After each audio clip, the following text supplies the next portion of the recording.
Well, a fine morning to you. Thank you very much for joining us this pleasurable Monday. Let's look what we're kicking off the week with. Let's go into the court system. In the ruling that we don't have jurisdiction, this is not where you should have come. You need to go to, the state high court. Why was that necessary? Because professionals. Why did the lawyers not know what seemed to me to be, well, I don't know anything about it, to be such an elementary matter? Why did they not know that the court, the Federal High Court would decline jurisdiction? Yeah, thank you. That what we saw was a clear case of gamble on the part of that particular legal team of the PDP. Ended the local government. And I won't say unfortunately, but they got an interim order that was given on the 6th of January that had the effect of asking the governor and all the parties to maintain status quo.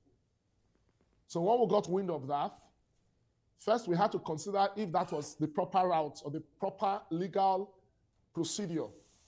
When we have a Federal High Court in Benin, why now file in Abuja? So we wrote to the chief judge of that court, because it was a vacation situation during the Christmas break. That matter was eventually transferred to Benin. So that the court now had to consider this issue of jurisdiction based on the preliminary objection that was raised, by the House of Assembly, the governor, and other defendants. And when you look at the provision of the Constitution, Section 251, sub 1, lists the areas for which the Federal High Court has jurisdiction. Look.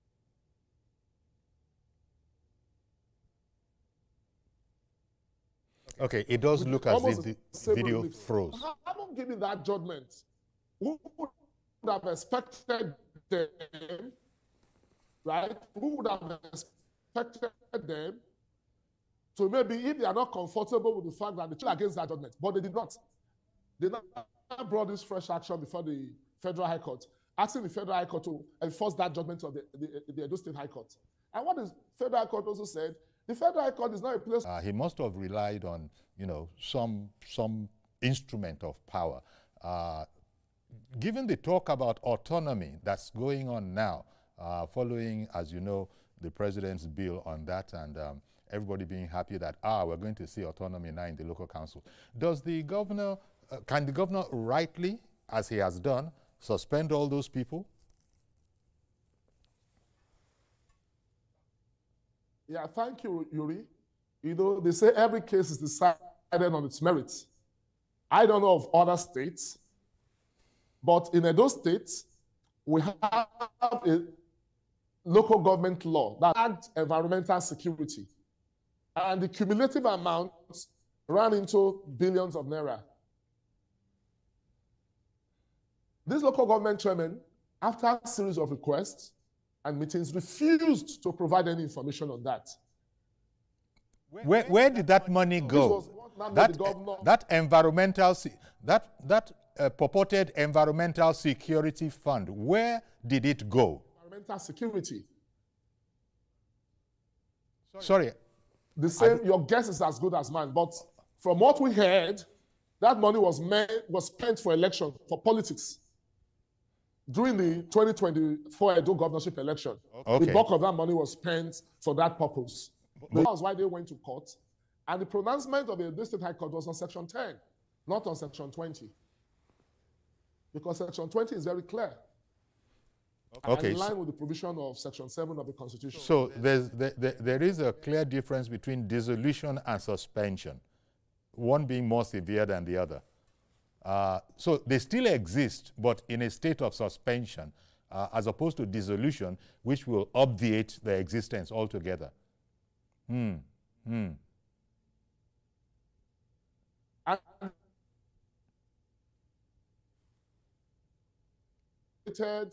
A temporal arrangement which can be made permanent if the House of Assembly now finds that this local government chairman, of course, has reasons not to continue in office. So that in the absence of, or rather after the suspension, let me explain. Please. Let me explain. They were suspended on the 17th of December. Okay. And some of them, after that suspension, had to now face impeachment proceedings.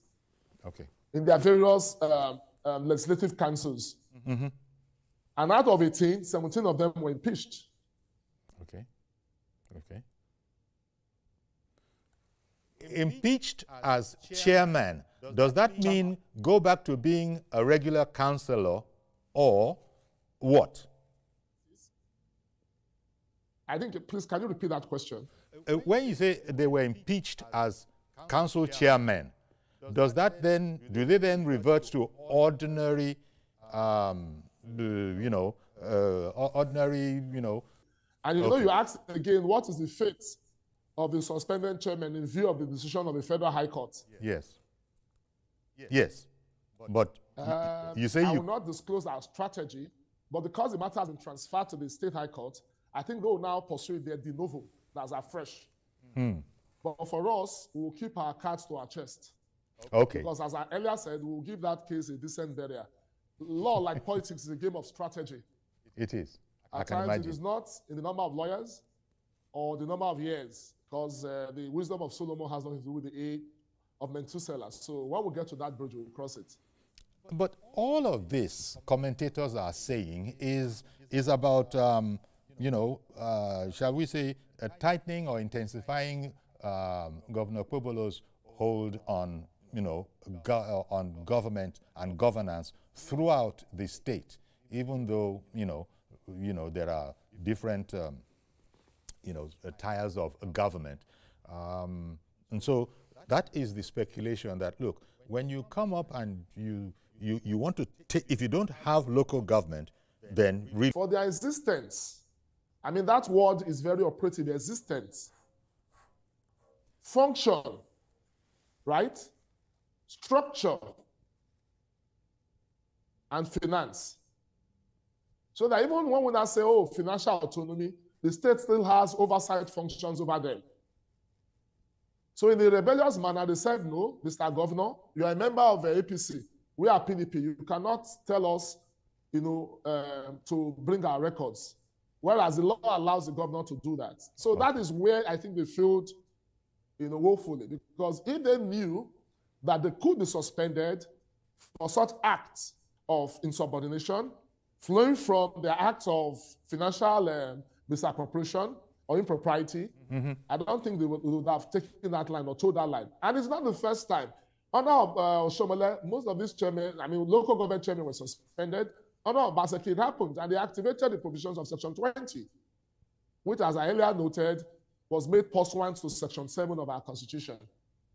All right. But, there's a way we view public opinion, and I think our people are happy. I can speak for my local government. My local government chairman is performing very well. He's asphalting roads. He's giving vehicles to and trickle down. If a man has power to hire and fire, how could that servant have independence? I've listened to your guests, which I hate to do in this day, to listen to politicians. They can't tell the truth. Now, if you are saying the local government chairman should bring the book in Benin to show Mr. Governor how they spend their money, what is the independence of this local government chairman? And if local government chairman can be suspended, I think they're elected. I'm thinking, in Nigeria, you can be illiterate even though you went to school. I think this local government chairman were elected. Is there any law in the books according to him that makes it to elect a man and elect a man by about 200-300 or got and people money? As local governance. There will be no government in this nation because there's no way Mr. President will come from Abuja and put water in my Lemoshan. I live in Lemoshan for many years. I don't have water from government. And Mr. President cannot do it. It's the government chairman in Lemoshan. Okay. Thank you very much, Reverend Dominic. Mr. Mwanta, representatives of the people. So I don't think I agree with Reverend Dominic. He may have a mindset with Reverend Dominic. He may have a mindset. Whatever he says is a personal opinion. But what I've said is based on what the law says. And an opinion. But what I've said is based on what the law says. And maybe he didn't hear the fact that we said, they were also impeached by the councillors. Or is he not saying that they were also impeached by the councillors? Or is he now saying that the councillors don't have the power to impeach a chairman because the councillors represent impeach a chairman because the councillors represent each ward of the local government and they are the people's representatives. Yeah, thank you. Thank you. Some of the defendants who naturally would have preferred that because one of the reliefs was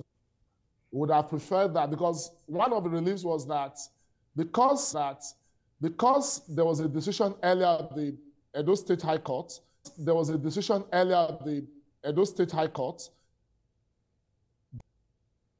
this was forum shopping, and offends the doctrine of res judicata. And as such, the action should be struck out. And not transferred. Yes, the matter is currently before the EFCC, right? And I would not want to say something that I'm not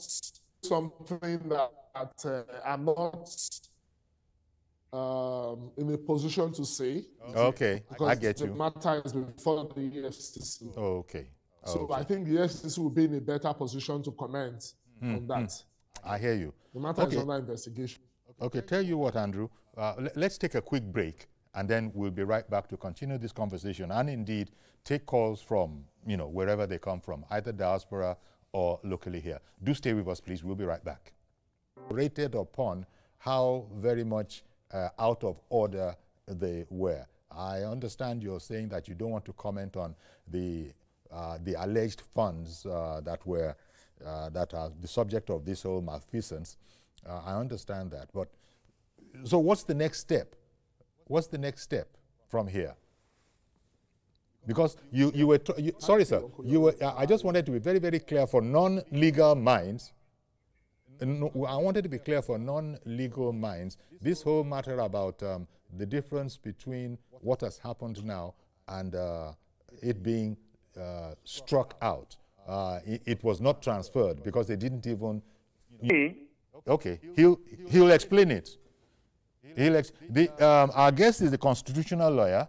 Apart from that, he's also special advisor to the Edo State governor on legal matters. And he explained that the governor was well within his rights and limits because the matter he took action on, he derives the authority from Edo State laws itself. Now, the whole matter about the removal of the councillors, it was done within the council itself, but he can speak for himself. Let me take it to you, Mr. Nwata. Would you like to respond to Uche? In addition to what? Let me just quickly draw a line of distinction between two different things that happened. Proceedings, I beg your pardon, that took place across the various local government councils. Okay. So, Mr. Uche, you might have left us, but you were hearing this, and I hope that satisfies. Based on law and fact, the governor of Rivers, currently, Simfuma, who is on suspension, was to be impeached by the House of Assembly. Assuming he comes back and is impeached by the Rivers State House of Assembly, you have two scenarios here. And I guess my question to you would be, in addition to clarifying that, I wanted to know if there are any remnant legal issues before the Supreme Court concerning Edo State.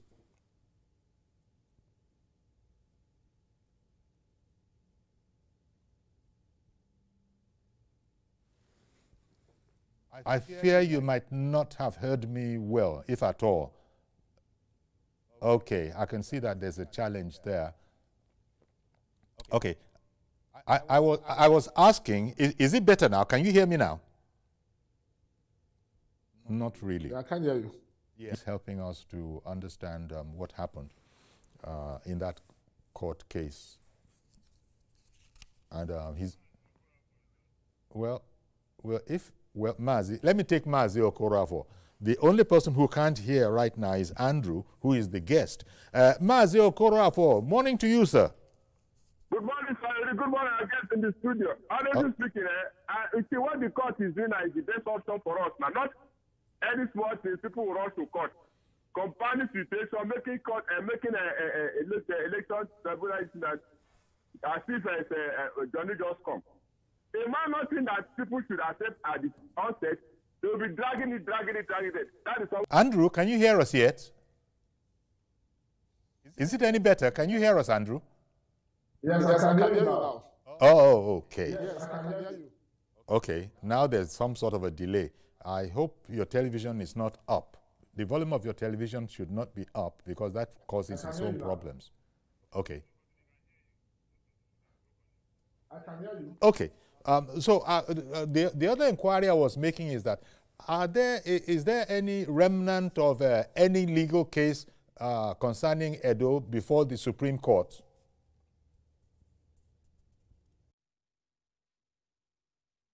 On which subject matter? Is it well, concerning the election and either the election and also this particular subject matter. There's nothing. I think the only matter we have is the election petition case that came from the Court of Appeal, because the Court of Appeal affirmed the victory of Senator Mono Bebolo. Yes. And of course, the PDP candidate and his party, Aswe Hodalo and his party, agreed to have filed a notice of appeal at the Supreme Court. So winner. So that particular ground of the petition was struck winner.